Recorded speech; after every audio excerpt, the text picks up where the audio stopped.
Hello friends, myself Nirmal Kumar. Welcome to civil engineering and math classes.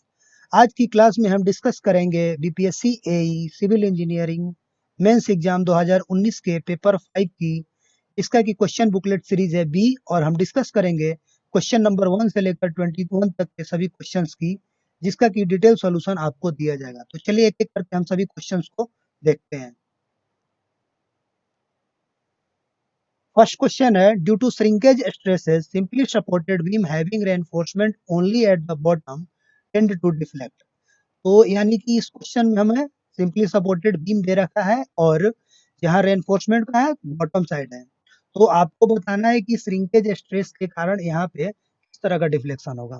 तो अगर हम बात करेंगे कंक्रीट मास की, तो यहाँ पे श्रिंकेज स्ट्रेस के कारण क्या होगा, इसके टॉप साइड और बॉटम साइड दोनों में क्या होगा कि ये आपका डिक्रीमेंटल इन वॉल्यूम होगा, यानी कि वॉल्यूम का डिक्रीज होगा। ठीक है, तो चूंकि यहाँ बॉटम साइड में रेनफोर्समेंट दे रखा है, तो यहाँ जो डिक्रीज इन वॉल्यूम का रेट होगा या फिर डिक्रीज इन जो वॉल्यूम होगा, यहाँ इसके रिस्पेक्ट में क्या होगा, टॉप के रिस्पेक्ट में बॉटम साइड जो डिक्रीज इन वॉल्यूम है वो कम होगा। ठीक है, और इससे क्या होगा, ड्यू टू अनइक्वल श्रिंकेज इस तरह का डिफ्लेक्टेड शेप जनरेट होगा। ठीक है, तो इससे हमारा क्या हुआ कि श्रिंकेज डिफ्लेक्शन जनरेट हुआ। और इसका डायरेक्शन आप क्लियरली देख सकते हैं कि इसका डायरेक्शन आपका किधर होगा, इसका डायरेक्शन जो है आपका डाउनवर्ड होगा। ठीक है, तो हमारा क्वेश्चन नंबर ए का राइट आंसर क्या हो जाएगा, ये हो जाएगा। ठीक है, चलिए नेक्स्ट हम बात करेंगे क्वेश्चन नंबर 2 की। तो क्वेश्चन नंबर 2 में क्या दे रखा है, क्वेश्चन नंबर 2 है, in a spherical dome subjected to concentrated load at crown और uniformly distributed load, the meridional force is always. ठीक है, तो देखिए ये आपका स्फेरिकल डोम का एक रफ स्केच है। यहाँ पे आपको ये देखिए क्राउन है और ये बेस है। तो यहाँ पे क्या हो रहा है कि आप इस फोर्स को देख सकते हैं, ये क्या है, अवे लग रहा है ना। तो इस तरह का जो अवे लगने वाला फोर्स क्या है, इसको हम लोग हुक फोर्स बोलते हैं। ठीक है, और ये आपका अवे लग रहा है, तो ये क्या है, ये टेंजाइल नेचर का होता है। मतलब हुक फोर्स जो है हमेशा टेंजाइल नेचर का होता है। अगर हम वही बात करेंगे मेरीडाइवोनल फोर्स का, तो ये क्या होता है आपका, हमेशा इनवर्ड लगता है। ठीक है, क्राउन से आपका ये इंक्रीज करते हुए क्राउन से बेस की ओर जाता है, तो ये इंक्रीमेंटल होता है। और ये टुवर्ड्स लगता है, टुवर्ड्स द बेस लगता है, यानी कि कंप्रेसिव नेचर का होता है। ऑलवेज ये कंप्रेसिव नेचर का होता है। और यही आपसे पूछा है कि जो मेरिडायोनल फोर्स है वो किस नेचर का होगा, तो वो कंप्रेसिव नेचर का होगा। ठीक है, यानी कि हमारा क्वेश्चन नंबर 2 का राइट आंसर क्या हो जाएगा, क्वेश्चन नंबर 2 का राइट आंसर हो जाएगा कंप्रेसिव। ठीक है, तो हमारा सी राइट ऑप्शन होगा। अब नेक्स्ट हम बात करेंगे क्वेश्चन नंबर 3 की। क्वेश्चन नंबर 3 है, the normally prestressing wire are arranged in the, जो प्री स्ट्रेसिंग वायर होता है उसको नॉर्मली किस तरह से अरेंज किया जाता है। ठीक है, तो ये देखिए हमारा बीम है, प्री स्ट्रेस बीम है, और यहाँ पे कि हमको जो जो वायर्स है तो उसको हम लोग कहाँ रखते हैं, जनरली अपर पार्ट में रखेंगे कि लोअर पार्ट में रखेंगे।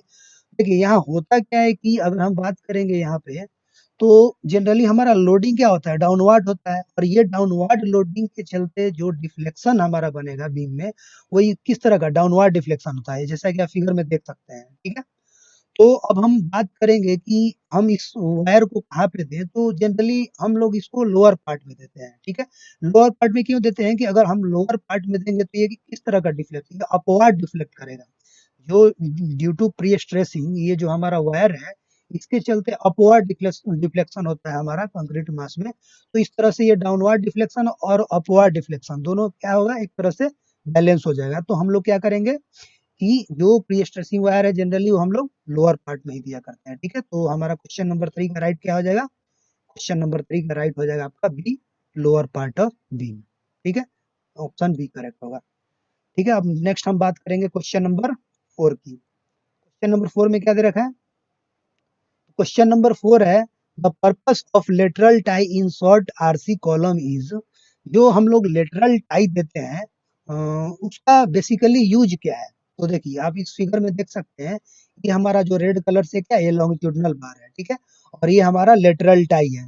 ठीक है, ये आपका टॉप व्यू में ये लॉन्गिट्यूडनल बार को रिप्रेजेंट कर रहा है। और इसको कौन बंधे हुए हैं, तो लेटरल टाई इसको चारों तरफ से घेरे हुए हैं। तो इसका बेसिकली काम क्या हुआ कि ये जो लॉन्गिट्यूडनल बार अगर इधर उधर बकल करेगा, ठीक है, तो उसको ये रोकेगा, मतलब एक स्टेबल पोजीशन में इसको रखेगा। तो बेसिकली हमारा यही काम है, जो लेटरल टाई हम लोग देते हैं उसका क्या काम है कि अवॉइड बकलिंग ऑफ लॉन्गिट्यूडिनल बार। जो लॉन्गिट्यूडिनल बार है उसको ये क्या करता है, बकल करने में रोकता है, मतलब एक स्टेबल पोजीशन में रखता है। ठीक है, तो हमारा ये फोर्थ का ये करेक्ट ऑप्शन हो जाएगा। ठीक है, नेक्स्ट अब हम बात करेंगे क्वेश्चन नंबर 5 की। तो क्वेश्चन नंबर 5 में क्या दे रखा है, क्वेश्चन नंबर 5 है the side face reinforcement if required in A T beam will be. तो जो साइड फोर्स रेनफोर्समेंट हम लोग दिया करते हैं टी बीम में, वो आपका कितना होता है, ये ऑप्शन में दे रखा है, बताना है आपको। ठीक है, तो इससे रिलेटेड जो बेसिकली जो थ्योरी है वो ये बोलता है कि अगर हमारा टॉर्सन हो, किसी बीम पे टॉर्सन लग रहा हो और उसका जो बीम का डेप्थ हो वो 750 mm से ज्यादा हो, तो उस केस में क्या होगा। तो यहाँ पे देखिए फर्स्ट केस में है कि आपका यहाँ टॉर्सन नहीं लग रहा है, टॉर्सन नहीं लग रहा है और 750 mm से बीम का डेप्थ ज्यादा हो जा रहा है।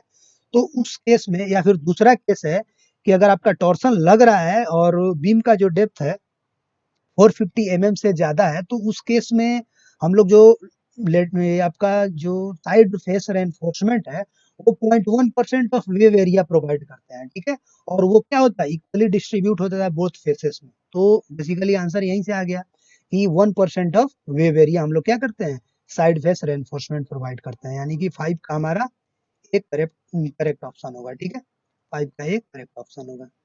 चलिए, तो अब हम बात करेंगे क्वेश्चन नंबर 6 की। क्वेश्चन नंबर 6 में क्या दे रखा है, क्वेश्चन नंबर 6 है deep beam are designed for. जो डीप बीम होता है वो किसके लिए डिजाइन होता है, शियर फोर्स के लिए डिजाइन होता है, बेंडिंग मोमेंट के लिए होता है, या फिर दोनों के लिए होता है, फिर बियरिंग के लिए होता है। तो अगर डीप बीम के बारे में हम लोग जानना चाहेंगे तो डीप बीम बोलते किसको है, तो जिसका रेशियो एल अपॉन डी जो होता है वो 2 से कम हो, कब, सिंपली सपोर्टेड के केस में, और एल अपॉन डी का रेशियो है आपका 2.5 से कम हो कंटिन्यूअस बीम के केस में है। तो अगर ये कंडीशन जो बीम सेटिस्फाई करेगा उसको हम लोग क्या बोलेंगे, डीप बीम बोलेंगे। तो इसका रेशियो को देखने के बाद आपको क्लियरली इतना समझ में आता है कि ये आपका जो डेप्थ यहाँ पे बीम का दिया जा रहा है वो है बहुत ज्यादा डेप्थ है। ठीक है, अगर डेप्थ ज्यादा इसका मतलब क्या होगा, आई हमारा मोमेंट ऑफ एनर्जी क्या होता है, बीडी क्यू अपॉन 12 ना रेक्टेंगुलर के लिए। तो यानी कि अगर हम डेप्थ ज्यादा दे रहे हैं इसका मतलब मोमेंट ऑफ एनर्जी ज्यादा हो जाएगा उस सेक्शन का। तो मोमेंट ऑफ इनर्शिया किसी सेक्शन का ज्यादा होने का मतलब क्या है, ये आपका बेंडिंग मोमेंट का डायरेक्टली प्रोपोर्शनल होता है ना मोमेंट ऑफ इनर्शिया आई। तो अब आपका जो बेंडिंग मोमेंट है उसी के हिसाब से तो हम लोग किसी भी बीम का मोमेंट ऑफ रेजिस्टेंस देते हैं। तो इससे आपका एक चीज क्लियर होता है कि जो मोमेंट ऑफ रेजिस्टेंस है वो directly proportional to a moment of inertia, और यहाँ हम जो मोमेंट ऑफ इनर्शिया है ड्यू टू डी इंक्रीमेंटल के चलते ये ज्यादा हो रहा है। तो जब आई ज्यादा होगा तो मोमेंट ऑफ इनर्शिया उस सेक्शन का ज्यादा होगा। तो इस तरह से हमारा क्या होगा, वो बेंडिंग मोमेंट के केस में वो हमारे लिए सेफ हो जाएगा, सेफ स्ट्रक्चर होगा।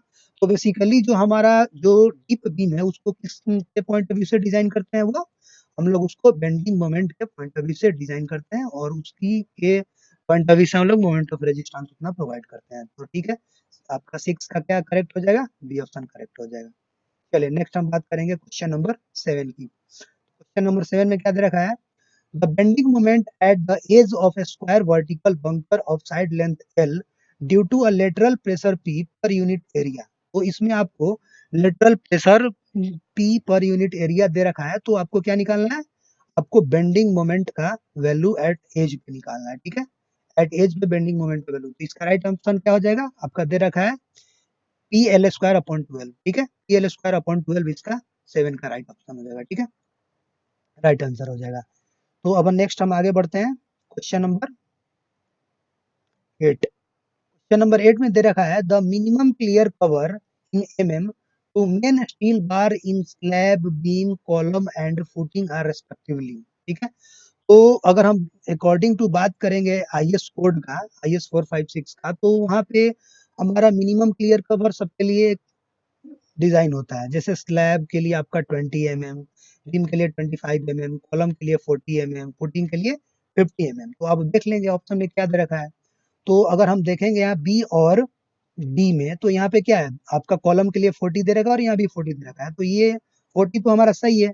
बाकी अगर बात करेंगे हम स्लैब और बीम के लिए, तो बीम के लिए हमारा कितना होना चाहिए, 25 बी में आपको दिख रहा है, लेकिन यहाँ डी में 35 है, तो ये तो 35 होगा नहीं, ये रॉन्ग हो जाएगा।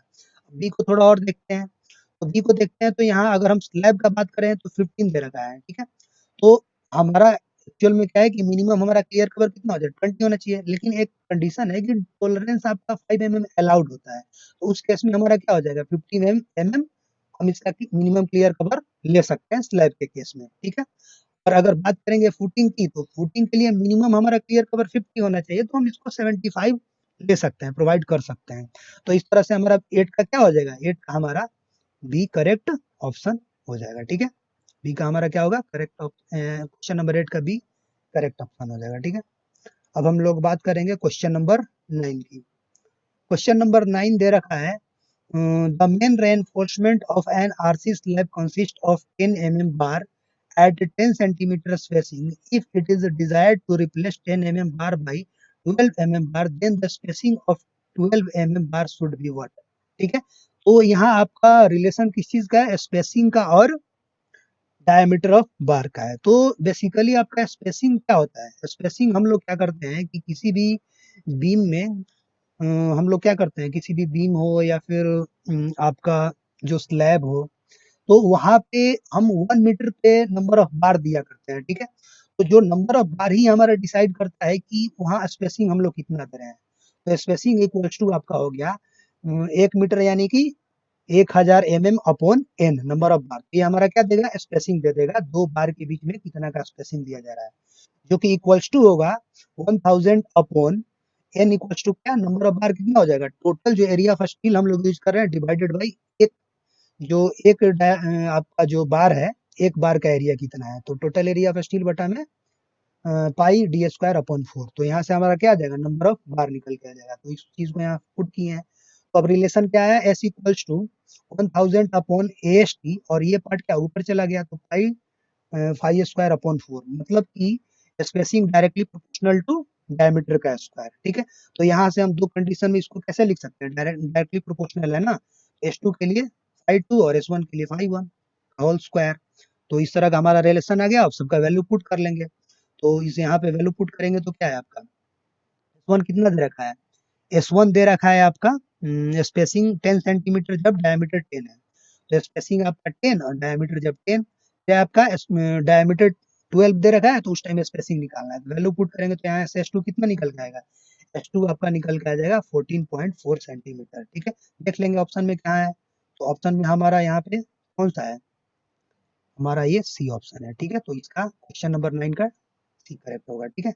चलिए अब हम नेक्स्ट बात करेंगे क्वेश्चन नंबर 10 की। क्वेश्चन नंबर 10 में क्या दे रखा है, the minimum pitch of rivet shall not be less than, हमारा जो मिनिमम पिच होगा किसी भी रिवेट के लिए, वो मिनिमम कितना होना चाहिए ये आपको बताना है। तो जो आपका मिनिमम पिच होता है वो कितना होता है, वो इक्वल्स टू होता है 2.5 डी, ठीक है, नॉमिनल डायमीटर ऑफ रिवेट।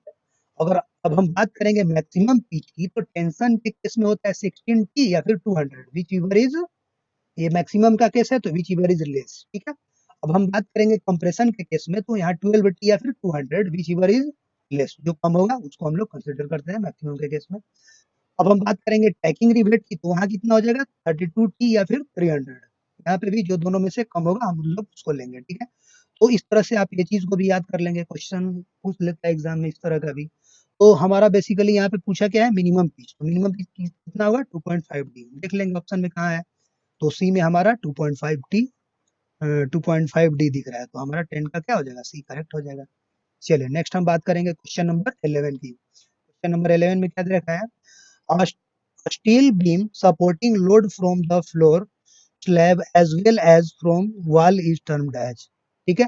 तो इस तरह का जो बीम का बात कर रहा है, किस तरह का बीम का बात कर रहा है कि एक ऐसा बीम, ठीक है, एक ऐसा स्टील बीम जो कि फ्लोर स्लैब से जो लोड आ रहा है या फिर वॉल से जो लोड आ रहा है उसको सपोर्ट कर रहा है। तो इस तरह के बीम हमारा जो होता है इसको बोलते हैं, तो ये हमारा स्ट्रिंगर बीम होता है, ठीक है।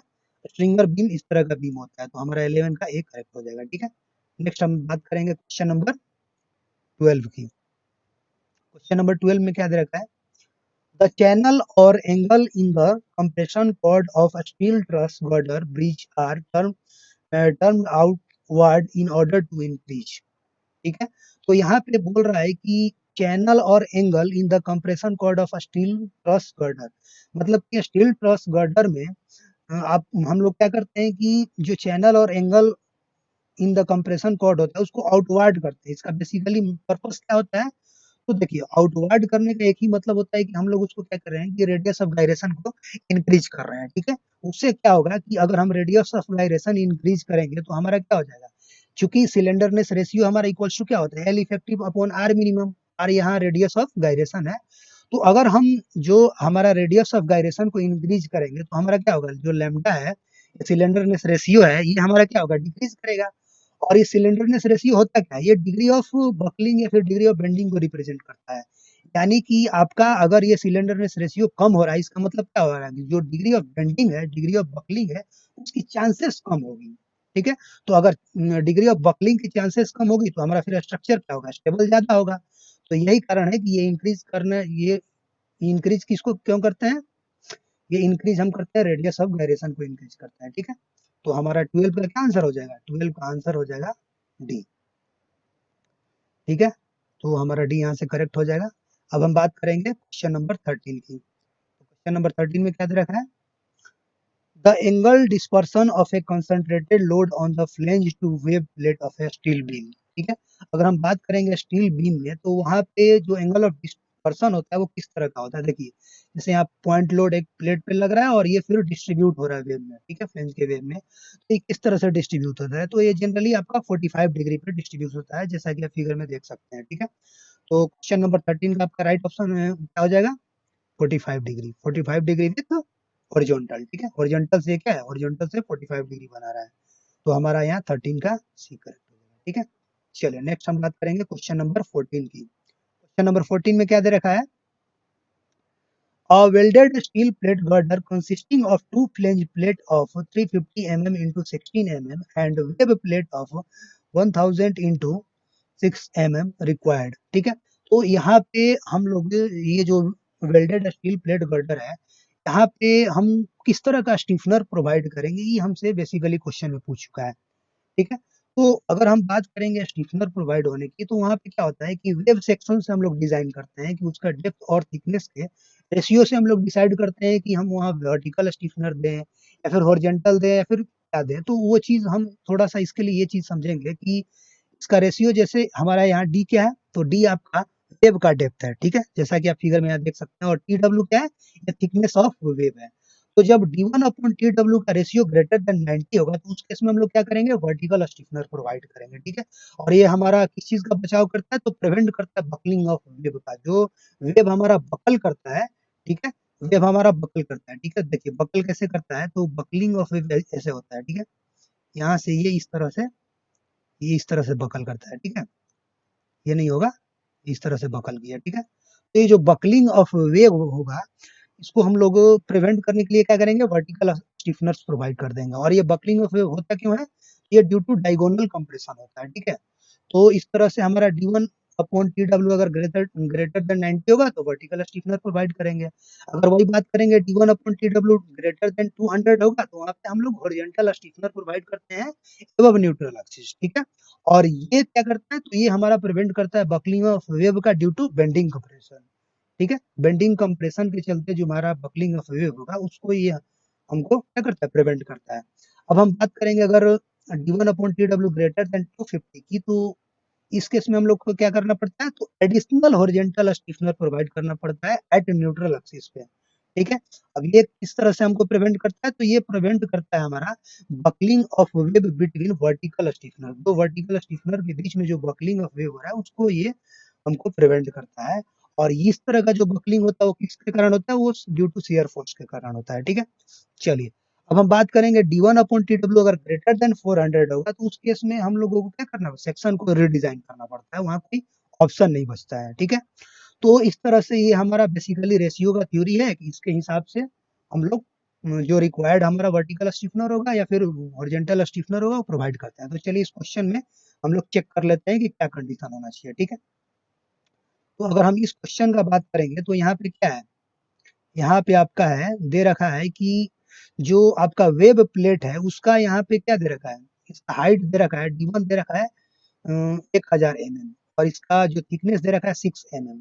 तो हम लोग निकाल लेंगे डी1 अपॉन टी डब्ल्यू क्या होगा, तो डी1 अपॉन टी डब्ल्यू यहाँ पे इक्वल्स टू होगा 1000 अपॉन 6, वैल्यू आ गया 166.6 mm, ठीक है, 166.67 जो कि 90 से ग्रेटर है। तो 90 से ग्रेटर है तो हमारा क्या होगा, फर्स्ट कंडीशन 90 से ग्रेटर है तो वर्टिकल स्टिफनर हम लोग प्रोवाइड करेंगे। तो इस केस में हम लोग क्या करेंगे, सो वर्टिकल स्टिफनर प्रोवाइडेड।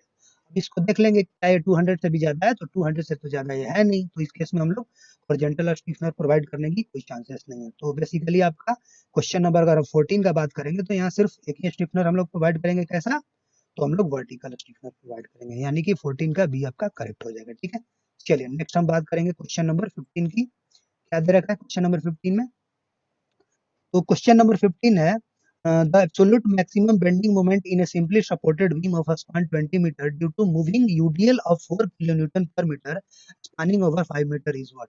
तो यहाँ पे आपको क्या दे रखा है कि मैक्सिमम बेंडिंग मोमेंट आपको बताना है और कहाँ पे होगा ये भी बताना है। ठीक है, तो अगर एब्सोल्यूट बेंडिंग मोमेंट का बात करेंगे तो एब्सोल्यूट बेंडिंग मोमेंट हमेशा क्या होगा, सेंटर पॉइंट पे होगा, यानी कि मिड पॉइंट पे होगा। ठीक है, तो यहाँ से आपका मिड पॉइंट कहाँ है, यहाँ यहाँ और यहाँ तीनों ऑप्शन में दे रखा है। तो ये तो क्लियर है कि जो हमारा एब्सोल्यूट बेंडिंग मोमेंट होगा वो मिड पॉइंट होगा, यानी कि यहाँ होगा। ठीक है, तो इस पॉइंट पे होगा, लेकिन हमको उसका वैल्यू निकालना है। तो कभी भी इस तरह के जो क्वेश्चंस होते हैं जो कि आपको एक मूविंग यूडीएल दे रखा है, जो कि स्पान से जो हमारा स्पान दे रखा है उससे कम का स्पान है यूडीएल का, तो उस केस में हम लोग क्या करते हैं कि उस लोड को इस तरह से डिस्ट्रीब्यूट करते हैं। जैसा कि देखिए ये आपका स्पान है, तो स्पान का सेंटर पॉइंट से इधर आपका ए डैश है और इधर L L dash minus A dash है, और ये स्पान का सेंटर पॉइंट से इधर का जो आपका लेंथ है एल है और इधर एल सॉरी ए है और इधर क्या है एल माइनस ए है। तो इसका जो रेशियो होगा A dash upon A L dash minus A dash upon L minus A. ठीक है, इस रेशियो में ये हमारा लोड डिस्ट्रीब्यूट हो जाता है। ठीक है, यूडीएल लोड। अब हम यहाँ पे चेक करना चाहेंगे कि जैसे हमारा यहाँ पे क्या है कि ये जो आपका सी है तो वो तो मिड पॉइंट पे होगा। ठीक है, क्योंकि मैक्सिमम बेंडिंग मोमेंट यहाँ मिड पॉइंट पे होगा। तो यहाँ से हमारा क्या होगा, जो ए वैल्यू होगा तो एल अपॉन 2 होगा ना, तो एल माइनस से भी एल अपॉन 2 होगा, तो इस वैल्यू को पुट करेंगे तो यहाँ से ए डैश हमारा क्या होगा, एल डैश अपॉन 2, यानी कि ये लोड भी इक्वली डिस्ट्रीब्यूट इस सेक्शन पे होगा। ठीक है, तो अब इस चीज को अगर ये क्वेश्चन बेसिकली जो हमारा यहाँ पूछा था तो हम लोगों को क्या करना था, डायरेक्टली ये लोड को इक्वली डिस्ट्रीब्यूट करना था, क्योंकि यहाँ पे आपको absolute bending moment maximum bending moment निकालना था और बाकी कुछ चीजें डायरेक्टली ये चीज दिया हुआ था। तो ऐसा कोई ये नहीं था कि अगर सेक्शन मिड पॉइंट पे नहीं है, ऐसा कोई कुछ नहीं था, यहाँ सेक्शन आपका मिड पॉइंट पे ही था। ठीक है, तो इतना चेक करने का जरूरत नहीं है, लेकिन अगर कोई दूसरा क्वेश्चन आए जहाँ किसी आपका मिड पॉइंट पे नहीं हो तो इस तरह से किस तरह से लोड को डिस्ट्रीब्यूट करते हैं उस चीज को लिए मैंने इस चीज को थोड़ा डिस्कस किया। ठीक है, तो चलिए यहाँ पे हमारा लोड इक्वली डिस्ट्रीब्यूट हो गया। अब हम लोग क्या करेंगे, जो मिड पॉइंट है यहाँ पे आपका मैक्सिमम ऑर्डिनेट होगा, कैसे निकालते हैं, तो ए इंटू एल माइनस ए अपॉन एल। यहाँ से हमारा मिड ऑर्डिनेट निकल जाएगा एल अपॉन 4, आपका एल है 20 तो अपॉन 4 हो गया तो 5, यहाँ ऑर्डिनेट का वैल्यू क्या होगा 5। तो अब इससे क्या होगा, इस पॉइंट का ऑर्डिनेट निकाल लेंगे। देखिए ये वाला, तो ये कितना आ जाएगा, अगर इस पॉइंट पे अगर ये क्या है एल अपॉन 4 कितना पे है, मतलब कि 5 कितना पे है 10 मीटर पे है, तो आपका इस ये डिस्टेंस कितना हो गया, ये डिस्टेंस आपका 15/2, तो 15/2 पे कितना होगा, ये वैल्यू ऑर्डिनेट का कितना होगा, ये आपका 15/4 आ जाएगा। ठीक है, तो सबका ये ऑर्डिनेट इसके इक्वल होगा, तो ये हमको सारा ऑर्डिनेट पता चल गया। ठीक है, अब इसके बाद हम लोग क्या करेंगे, डायरेक्टली वैल्यू निकाल लेंगे। निकालेंगे कैसे, तो absolute bending moment equals to हमारा क्या होगा, इस सेक्शन का एरिया क्या होगा, ये ट्रेपेजॉइडल एरिया है ना, तो हाफ इंटू ये हमारा डिस्टेंस कितना है 5/2, तो 5/2 इंटू ये ऑर्डिनेट 15/4 और ये ऑर्डिनेट 5 यानी कि 20/4, तो वैल्यू कैलकुलेट कर लेंगे। और इसके बाद क्या है कि अब ये देखिए हमारा जो इंटेंसिटी क्या दे रखा है, लोड का इंटेंसिटी है 4 किलोमीटर पर मीटर, तो टोटल एरिया इंटू इंटेंसिटी, और ये जो एरिया है सिमेट्रिक है ना इसका, तो टोटल 2 टाइम्स, तो इस तरह से हमारा टोटल एब्सोल्यूट बेंडिंग मोमेंट निकल के आ जाएगा 87.5। ठीक है, देख लेंगे ऑप्शन में कहाँ है, तो 87.5 किलो न्यूटन पर मीटर है, यहाँ दिख रहा है आपको, और मिड पॉइंट पे तो होगा ही, तो हमारा 15 का क्या हो जाएगा, 15 का डी करेक्ट ऑप्शन आ जाएगा। ठीक है, चलिए तो 15 का डी हमारा करेक्ट है। नेक्स्ट हम आगे बात करेंगे क्वेश्चन नंबर 16 की। तो क्वेश्चन नंबर 16 में क्या दे रखा है, in A 2 hinged arc and increase in temperature induce. ठीक है, तो यहाँ पे क्या कर रहा है कि 2 हिंज आर्क है और वहां पे कोई लोड नहीं लग रहा है, सिर्फ हमको यही बोला है कि टेम्परेचर इंक्रीज कर रहा है, तो यहाँ पे किस तरह का फेनोमेना होगा। ठीक है, तो अगर टेम्परेचर इंक्रीज कर रहा है तो इसका मतलब ये क्या होगा कि हमारा टेम्परेचर इंक्रीज करने से क्या होगा कि लेटरल एक्सपेंशन होगा ना, हमारा यहाँ पे जो ए बी का डायरेक्शन है उसके डायरेक्शन में ये हमारा क्या होगा, बीम एक्सपेंड करेगा, एक्सपेंशन होगा। तो एक्सपेंशन देखिए यहाँ पे, जैसे अगर ये आपका जैसे रोलर होगा तो रोलर ये क्या होगा, एक्सपेंड करके आपका लिटरली एक्सपेंशन कितना होगा, डेल एक्सपेंशन होगा, अल्फा डेल टी एल, ठीक है। तो इतना एक्सपेंशन होगा। लेकिन अगर हम इस फिगर को देखेंगे, इस क्वेश्चन को देखेंगे, तो हमारा ये 2 हिंज आर्क है, यानी कि ये हिंज है। तो ये जो एक्सपेंशन होने वाला था, तो ये हिंज क्या करेगा, इसको एक्सपेंशन नहीं होने देगा। तो ये हमारा क्या हो रहा है, एक्सपेंशन को रोकने का काम कर रहा है ना। तो इस केस में हमारा क्या होगा, स्ट्रेस जनरेट होगा। अब ये स्ट्रेस जनरेट हुआ तो हॉरिजॉन्टल थ्रस्ट जनरेट होगा। तो इस तरह से हमारा हॉरिजॉन्टल थ्रस्ट जनरेट हुआ। और हमको पूछा है यहाँ बेंडिंग मोमेंट के बारे में। तो बेंडिंग मोमेंट हमारा क्या होगा, थ्रस्ट यानी कि force into distance, perpendicular distance. तो यहाँ हमारा ऑर्डिनेट एच ही तो परपेंडिकुलर डिस्टेंस है, जो कि क्राउन पे मैक्सिमम होगा। इस क्राउन पॉइंट पे एच का वैल्यू मैक्सिमम होगा। तो एच इंटू आई हमारा बेंडिंग मोमेंट हो गया, और मैक्सिमम कहाँ हो गया, तो क्राउन पे होगा। तो देख लेंगे अब ऑप्शन में कहाँ दे रखा है। तो यहाँ दे रखा है the maximum bending moment eight crown. तो हमारा जब इन ए 2 inch arc and increase in temperature होगा तो क्या होगा, हॉरिजॉन्टल थ्रस्ट जनरेट हुआ। जब हॉरिजॉन्टल थ्रस्ट जनरेट हुआ तो इसके चलते maximum bending moment eight crown पे होगा, ठीक है। तो इस तरह से हमारा क्या होगा, क्वेश्चन नंबर 16 का सी आपका करेक्ट आ जाएगा, ठीक है। क्वेश्चन नंबर सी का क्वेश्चन नंबर 16 का सी करेक्ट होगा, ठीक है। अब नेक्स्ट हम बात करेंगे क्वेश्चन नंबर 17 की। क्वेश्चन नंबर 17 में क्या दे रखा है, तो इसमें दे रखा है आपका कि a symmetrical two-hinge parabolic arc when subjected to a uniformly distributed load on the entire horizontal span is subjected to। तो यहाँ आपको बताना है कि इस केस में आपका रेडियल शियर सिर्फ लगेगा, या फिर नॉर्मल थ्रस्ट लगेगा, या फिर बेंडिंग मोमेंट लगेगा। ये चीजें आपको बताना है। तो देखिए ये आपका क्या है, ये टू हिंज पैराबोलिक आर्क का फिगर है। और यहाँ आपको क्या लग रहा है, UDL uniformly distributed load whole span पे लग रहा है। तो आपको बताना है कि किस तरह का यहाँ पे रेडियल शियर लगेगा, फिर बेंडिंग मोमेंट लगेगा, फिर हॉरिजॉन्टल थ्रस्ट लगेगा। तो इस चीज को फाइंड आउट करने के लिए सबसे पहले हम लोग क्या करेंगे, हॉरिजॉन्टल थ्रस्ट को निकाल लेंगे। हॉरिजॉन्टल थ्रस्ट एच का फॉर्मूला क्या होता है, तो M Y D X integration over upon E I, upon है आपका Y square D X upon E I integration over, ठीक है। तो इससे हम लोग हॉरिजॉन्टल थ्रस्ट का फॉर्मूला निकाल लेंगे, वैल्यू निकालेंगे। क्या होता है, W S L square upon eight H. इस चीज को आप लोग ऐसे भी याद कर सकते हैं, ऑब्जेक्टिव पॉइंट ऑफ व्यू से एग्जाम में पूछ लेता है। इतना वहां पे हम लोग वैल्यू नहीं निकालने जाएंगे ऑब्जेक्टिव क्वेश्चन में, ठीक है। तो एच का वैल्यू क्या होता है, W L square upon eight H, ठीक है। अब हम निकालेंगे अगर बेंडिंग मोमेंट किसी पर्टिकुलर, सपोज इस सेक्शन पे बेंडिंग मोमेंट निकालना चाह रहे हैं, तो हमारा क्या होगा, इस सेक्शन पे बेंडिंग मोमेंट क्या होगा, ये हमारा जो आर ए रिएक्शन लग रहा है, आर ए इंटू एक्स, ये आपका क्या रख करेगा, क्लॉकवाइज मूव करेगा। और ये हॉरिजॉन्टल थ्रस्ट है, ये क्या करेगा, एंटी क्लॉकवाइज ना इस सेक्शन पे। तो इस सेक्शन पे एंटी क्लॉकवाइज मूव करेगा। और अगर हम बात करेंगे इस लोड की, तो ये लोड क्या होगा हमारा, ये लोड हमारा तो यहाँ पे हमारा ये जो लोड होगा ये एंटी क्लॉकवाइज मूव करेगा, ठीक है। तो इस चीज को हम लोग यहाँ पे क्या करेंगे, हम निकालेंगे बेंडिंग मोमेंट एट एक्स। ये क्या होगा, आर ए का वैल्यू है डब्ल्यू एल अपॉन टू। हमारा लोड क्या है, सिमेट्री लग रहा है ना, तो सिमेट्रिकली डिवाइड हो जाएगा, W L upon two, W L upon two. तो W L upon two into X, और माइनस ये हॉरिजॉन्टल थ्रस्ट का वैल्यू कितना है, W L square upon eight H into, ये कितना हो जाएगा, ये हॉरिजॉन्टल थ्रस्ट इस पॉइंट पे क्या होगा, y का वैल्यू कितना हो गया, four H x L minus X upon L square. फिर है आपका ये लोड के चलते, तो लोड क्या होगा, डब्ल्यू, डब्ल्यू आप इसका इंटेंसिटी है, और एक्स यहाँ तक कवर कर रहा है ना, तो डब्ल्यू इंटू एक्स लोड, और ये सेंटर पॉइंट का होगा एक्स अपॉन टू। तो ये आपका यहाँ से मोमेंट आ जाएगा लोड के चलते। तो अब इसका वैल्यू निकालेंगे। तो सपोज हम लोग बेंडिंग मोमेंट एट सी पे निकाल रहे हैं, तो सी पे क्या होगा, एक्स का वैल्यू एल अपॉन टू होगा। वैल्यू पुट करेंगे, तो वैल्यू पुट करेंगे तो यहाँ से हमारा क्या निकल के आ जाएगा, बेंडिंग मोमेंट एट सी का वैल्यू जीरो निकल के आ जाएगा, ठीक है। तो इस तरह से अगर हम ए पे बात करेंगे, तो ए पे क्या होगा, ए पे तो ये जो ये लोड ये दोनों जो लोड लग रहा है इसी पॉइंट पे, तो जीरो हो जाएगा ना, इसका बेंडिंग मोमेंट है। अगर बी का भी बात करेंगे तो वही कहानी। तो बेसिकली आप कहीं भी बेंडिंग मोमेंट निकालो, हमारा क्या हो जाएगा, हमारा बेंडिंग मोमेंट का वैल्यू हमारा इस केस में जीरो आएगा, ठीक है। उसी तरह अगर हम रेडियल शियर का बात करेंगे तो उसका भी वैल्यू जीरो आएगा, ठीक है।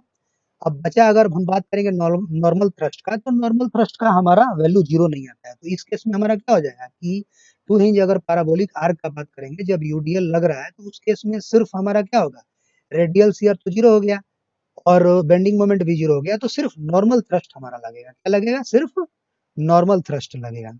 तो इस तरह से हमारा क्या हो जाएगा, बी करेक्ट हो जाएगा। चलिए नेक्स्ट हम बात करेंगे क्वेश्चन नंबर 18 की। क्वेश्चन नंबर 18 में क्या दे रखा है, तो क्वेश्चन नंबर 18 में दे रखा है a fixed beam of a span L is carrying a point load P at its midpoint. If the moment of inertia of a middle half length in 2 times that of remaining length, then the fixed end moment will be what? तो ये numerical का question है, numerical है, यहाँ पे आपको बताना है कि फिक्स्ड एंड मोमेंट का वैल्यू कितना होगा, ठीक है। तो आप ये फिगर में देख सकते हैं, इस तरह का हमारा बीम दे रखा है, फिक्स्ड बीम है, और इसका मोमेंट ऑफ इनर्शिया जो मिडिल हाफ का है वो 2 टाइम्स है आपका साइड के तरफ का, ठीक है, एंड के तरफ का। तो यहाँ पे अब आपको निकालना है क्या, फिक्स्ड एंड मोमेंट। तो इसको हम लोग दो पार्ट में करेंगे, एक फिक्स्ड एंड मोमेंट के चलते बेंडिंग मोमेंट डायग्राम बनाएंगे, तो इस तरह का होगा ये। यहाँ देखिए, यहाँ का जो फिक्स्ड एंड मोमेंट है एम है एंटी क्लॉकवाइज, और ये जो एम बी है, तो ये दोनों इक्वल वैल्यू होगा, ठीक है, दोनों आपका एक इक्वल वैल्यू होता है। तो इसका हम डायग्राम बनाएंगे तो किस तरह का, देखिए यहाँ से आपका इस तरह का डायग्राम, यहाँ से इस तरह का हमका बेंडिंग मोमेंट डायग्राम बनेगा, ठीक है। अब हम लोग अगर फिक्स्ड का बात करेंगे, फिक्स्ड बीएमडी का अगर अपॉन ईआई कर देंगे, तो अपॉन ईआई करेंगे तो क्या होगा, यहाँ पे अपॉन ईआई करेंगे तो हमारा क्या कुछ माइनर घटेगा, लेकिन अगर इस सेक्शन में बात करेंगे तो अपॉन 2 ईआई हो जाएगा ना, तो ये ज्यादा घटेगा, ठीक है। तो इस तरह का स्ट्रक्चर हो गया। अब वही अगर फ्री बीएमडी का बात करेंगे तो क्या होगा, एक पॉइंट लोड के लिए क्या होता है, इस तरह का हमारा बीएमडी बनता है, पीएल अपॉन 4 हो जाएगा मिड ऑर्डिनेट, ठीक है। अब इसका बात करेंगे एल अपॉन 4 पे, तो इस यहाँ पे ऑर्डिनेट कितना आ जाएगा आपका, पीएल अपॉन 8, यहाँ पे भी पीएल अपॉन 8 आ जाएगा, ठीक है। तो अगर अब इसके बाद हम लोग क्या करेंगे, अपॉन ईआई करेंगे, ठीक है, मतलब कि bending moment upon EI diagram बना रहे हैं। तो यहाँ पे अपॉन ईआई करेंगे तो यहाँ पे क्या होगा, पीएल अपॉन अपन आपका 8, पीएल अपॉन 8 है तो पीएल अपॉन 8 ईआई हो गया। अब अगर इस सेक्शन में बात करेंगे तो यहाँ पे आपका 2 ईआई हो जाएगा ना, तो पीएल अपॉन 8 अपॉन 2 ईआई, ठीक है, तो पीएल अपॉन 16 ईआई हो जाएगा, ठीक है। ये वैल्यू जो आपका है पीएल अपॉन 16, देखिए यहाँ दिख रहा है पीएल अपॉन 16 ईआई। और यहाँ पे बात करेंगे तो आपका पीएल अपॉन 8 है तो पीएल अपॉन 4 है तो अपॉन 2 ईआई, तो पीएल अपॉन 8 ईआई आ गया, ठीक है। तो इस तरह से हमारा ये फिगर देख सकते हैं। अब करना क्या है हमें कि चूंकि पता है कि अगर हम बात करेंगे एम अपॉन ईआई डायग्राम से, तो हमारा क्या होता है कि जो स्लोप जो होता है आपका, स्लोप जो होता है कि थीटा ए माइनस थीटा बी का जो वैल्यू होता है, वो क्या होता है कि एम अपॉन ईआई डायग्राम के एरिया के बराबर होता है, ठीक है। और यहाँ पे चूंकि ये फिक्स्ड है, ये फिक्स्ड है और ये भी फिक्स्ड है, तो यहाँ स्लोप क्या होगा, 0 होगा, मतलब कि M upon EI diagram equals to का जो वैल्यू होगा वो क्या होगा, तो टोटल एक एरिया इक्वल्स टू 0 आ जाएगा। अब हम दोनों का एरिया निकाल लेंगे। अगर ऊपर का बात करेंगे फर्स्ट का, तो इसका देखिए M A upon E I into L upon 4, ठीक है, और ये सिमेट्रिक है तो इंटू 2 टाइम्स कर देंगे तो इसका निकल के आ जाएगा, इसका और इसका, ठीक है। अब हम बात करेंगे इस फिगर का, तो इस फिगर का बात करेंगे। अब देखिए ये सारा निगेटिव है ना, क्योंकि ये क्या है, ये एंटी क्लॉकवाइज है, तो इसलिए ये पूरा डायग्राम निगेटिव हो गया, ये माइनस में और ये भी। नेक्स्ट अब बात करेंगे इसका, इसका कोऑर्डिनेट कितना है, तो M A upon 2 E I into L upon 2, L upon 2 है ना, तो इसका टोटल एरिया आ गया, ठीक है। तो इसका हमारा एरिया निकल के आएगा, ठीक है, और ये भी निगेटिव में है। अब हम बात करेंगे इस फिगर का, तो इस फिगर का हमारा कितना आ जाएगा, इसका अगर बात करेंगे तो हाफ इंटू एल अपॉन 4, और ये ऑर्डिनेट कितना है, पी एल अपॉन 8 आई, और ये सिमेट्रिक है तो इंटू 2 टाइम्स कर देंगे, उसके बाद प्लस। अब देखिए ये पॉजिटिव है ना, ये प्री बीएमडी के चलते पॉजिटिव बेंडिंग मोमेंट डायग्राम बनेगा। अब हम बात करेंगे इसका इस फिगर का, तो इस फिगर में क्या है, एक रेक्टेंगुलर है, ये ट्रायंगुलर है, तो रेक्टेंगुलर का आपका कितना हो जाएगा, ये आपका ऑर्डिनेट पीएल अपॉन 16 ही है, तो पीएल अपॉन 16 ही है इंटू एल अपॉन 2 प्लस ये ऊपर वाला का ट्रायंगुलर का half into L upon 2 into ordinate कितना हो जाएगा, टोटल पीएल अपॉन 8 ही है, तो ये कितना हो जाएगा, पीएल अपॉन 16 ही है, टोटल इक्वल्स टू 0। तो यहाँ से आपका वैल्यू कितना आ जाएगा, सबको सोल्व करेंगे तो हमारा एम ए का यहाँ वैल्यू आ जाएगा 5 पीएल अपॉन 48, ठीक है। तो इस तरह से हम ऑप्शन में देख लेंगे, ऑप्शन में हमारा क्या है 5 पीएल अपॉन 48, बी में दे रखा है, तो बी आपका क्या हो जाएगा, करेक्ट ऑप्शन हो जाएगा, ठीक है, 5 पीएल अपॉन 48, यानी कि 18 का बी करेक्ट होगा। चलिए क्वेश्चन नंबर हम 19 का बात करते हैं, ठीक है। क्वेश्चन नंबर 19 में क्या दे रखा है, the influence line for horizontal thrust in two hinge parabolic arch, ठीक है। यहाँ पे आपको आईएलटी बताना है हॉरिजॉन्टल थ्रस्ट का टू हिंज आर्क पैराबोलिक के केस में, ठीक है। तो टू हिंज आर्क अगर बात करेंगे उस केस में ये ऑप्शन में क्या दे रखा है, पैराबोलिक, क्यूबिक, ट्रायंगुलर और रेक्टेंगुलर, ठीक है। तो इस केस में अगर हम बात करेंगे तो आईएलटी आपका क्या होता है कि अगर देखिए यहाँ पाराबोलिक का बात करेंगे तो पाराबोलिक के का तो कोई ऑप्शन ही नहीं उठता है यहाँ पे। अगर ट्रेंगुलर का है तो हमारा ट्रेंगुलर 3 इंच आर्क में होता है, ठीक है। 3 इंच आर्क में जो आईएलटी बनता है हॉरिजॉन्टल थ्रस्ट का, ये देखिए इस तरह का ट्रेंगुलर बनता है, ठीक है। और अगर हम बात करेंगे 2 इंच का, तो 2 इंच पैराबोलिक आर्क में इस तरह का हॉरिजॉन्टल थ्रस्ट का डायग्राम बनता है। आप देख सकते हैं क्लियरली फिगर में, ये 4 डिग्री कर्व है, ठीक है। 4 डिग्री कर्व को जनरली हम लोग किस नाम से जानते हैं? क्वार्टिक प्लेन कर्व बोलते हैं, ठीक है। तो ऑप्शन में तो ये कहीं दिख नहीं रहा है, ये ऑप्शन में कहीं भी नहीं दिख रहा है, तो इसलिए क्वेश्चन नंबर 19 का करेक्ट ऑप्शन यहाँ से कोई भी नहीं होगा, ठीक है। ये क्या होता है? 4 डिग्री कर्व बनेगा जो कि क्वार्टिक प्लेन कर्व होता है, ठीक है। चलिए हम लोग क्वेश्चन नंबर 20 का बात करेंगे। क्वेश्चन नंबर 20 में क्या दे रखा है? For a single point load W moving on symmetrical 3-inch parabolic arc of a span L, the maximum sagging moment occur at a distance x from ends. The value of x is what? ठीक है। तो यहाँ पे आपको x का value निकालना है जहाँ की मैक्सिमम सैगिंग मोमेंट लग रहा है, और किसके केस में? तो 3 इंच पैराबोलिक आर्क के केस में। तो देखिए ये रहा मेरा 3 इंच पैराबोलिक आर्क, और इसका हम लोगों ने क्या बनाया? आईएलडी बनाया बेंडिंग मोमेंट के लिए। तो इसके लिए हम लोग क्या करते हैं कि जो कि बेंडिंग मोमेंट होता क्या है एक्चुअली में 3 इंच आर्क में? तो beam moment minus horizontal thrust के चलते मोमेंट, यानी कि एच वाई। तो यहाँ हम लोग दोनों के केस में आईएलडी बनाएंगे। अगर पहले बीम मोमेंट के लिए डायग्राम बनाएंगे तो बीम मोमेंट के लिए क्या होता है? मैक्सिमम ऑर्डिनेट क्या होता है आईएलडी का? A into sorry X into L minus X upon L. देखिए आपका मैक्सिमम ऑर्डिनेट है, ये फिगर आपका देख रहा है बीम मोमेंट के लिए आईएलडी बना। अगर हम हॉरिजॉन्टल थ्रस्ट के लिए बोलेंगे तो हॉरिजॉन्टल थ्रस्ट देखिए यही तो है आपका 3 इंच आर्क का, ये हॉरिजॉन्टल थ्रस्ट आईएलडी है, एल अपॉन 4h इसका मैक्सिमम ऑर्डिनेट है। लेकिन अगर मोमेंट का बात करेंगे तो इसमें इंटू वाई हो जाएगा, तो ये मैक्सिमम ऑर्डिनेट कितना हो जाएगा? L upon 4h into Y. ये देखिए आपका इसका हॉरिजॉन्टल थ्रस्ट के चलते जो मोमेंट है उसका आईएलडी है। अब हम लोग बेसिकली क्या कर रहे हैं कि जो मैक्सिमम सैगिंग बेंडिंग मोमेंट है ये तो इसी पॉइंट पे निकलेगा ना, यहाँ देखिए यही तो हमारा, यही पार्ट तो मैक्सिमम सैगिंग बेंडिंग मोमेंट को रिप्रेजेंट करेगा। और ये कहाँ होगा? आपका सपोज ये मान लीजिए एक्स पॉइंट होगा, यही हमको निकालना है, एक्स पॉइंट ही निकालना है। तो इसके लिए हम लोग क्या करेंगे? हम लोग ये पॉजिटिव जो बेंडिंग मोमेंट है, जो सैगिंग जिसको बेंडिंग मोमेंट बोलेंगे, इसका वैल्यू निकालेंगे। तो ये कितना होगा?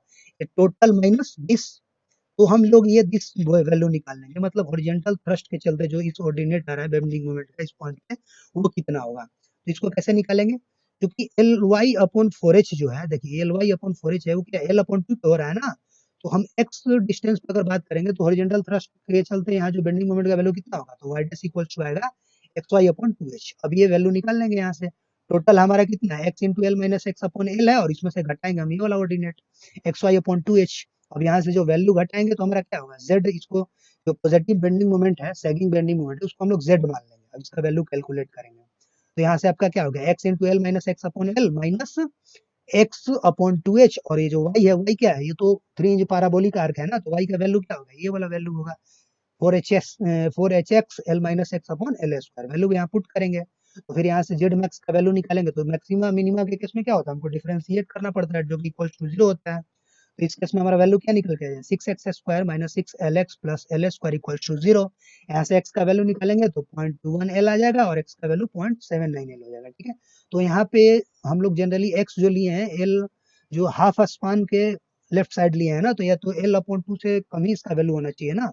तो हमारे यहाँ से x का वैल्यू क्या आएगा? 0.21l निकल के आ जाएगा, ठीक है। तो देख लेंगे ऑप्शन में क्या है।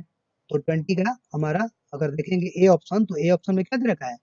0.211L। तो यही हमारा करेक्ट हो जाएगा 20 का ए। चलिए अब हम लोग बात करेंगे क्वेश्चन नंबर 21 की। तो क्वेश्चन नंबर 21 में क्या दे रखा है? क्वेश्चन नंबर 21 में दे रखा है